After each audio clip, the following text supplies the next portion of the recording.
ഇനി കോഴിക്കോട് വടകരയിൽ കുറുക്കന്റെ ആക്രമണത്തിൽ 12 പേർക്ക് പരിക്കേറ്റു എന്നുള്ള വിവരങ്ങൾ വരുന്നുണ്ട്. പരിക്കേറ്റവരെ ആശുപത്രിയിൽ പ്രവേശിപ്പിച്ചു.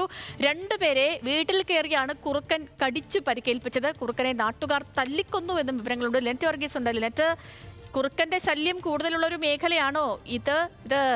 എപ്പോഴായിരുന്നു സംഭവം? പരിക്കേറ്റവരുടെ ആരോഗ്യനില സംബന്ധിച്ച വിവരങ്ങൾ കൂടി.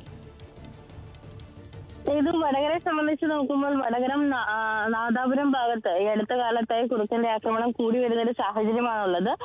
കോഴിക്കോട് വടകരയിൽ ഈ കുറുക്കന്റെ ആക്രമണത്തിൽ 12 പേർക്കാണ് പരിക്കേറ്റിരിക്കുന്നത്. മംഗലാട്, കടമേരി, പൊയിൽപ്പാറ മേഖലയിലാണ് കുറുക്കന്റെ ആക്രമണം ഉണ്ടായിരിക്കുന്നത്. സാരമായി പരിക്കേറ്റ 2 പേരെ കോഴിക്കോട് മെഡിക്കൽ കോളേജ് ആശുപത്രിയിലേക്ക് പ്രവേശിപ്പിച്ചു. സ്ത്രീകൾക്കും കുട്ടികൾക്കും ഉൾപ്പെടെ ഉള്ളവർക്ക് പരിക്കേറ്റിട്ടുണ്ട് എന്ന വിവരമാണ് ലഭിക്കുന്നത്. ബാക്കി 10 പേരെ വടകരയിലെ ജില്ലാ ആശുപത്രിയിൽ പ്രവേശിപ്പിച്ചിട്ടുണ്ട്. 2 പേരെ വീട്ടിൽ കയറിയാണ് ഈ കുറുക്കൻ ആക്രമിച്ചത് എന്നാണ് മനസ്സിലാക്കാൻ സാധിച്ചിരിക്കുന്നത്. നാട്ടുകാരുടെ നേതൃത്വത്തിൽ കുറുക്കനെ പിന്നീട് തല്ലിക്കൊല്ലുകയായിരുന്നു.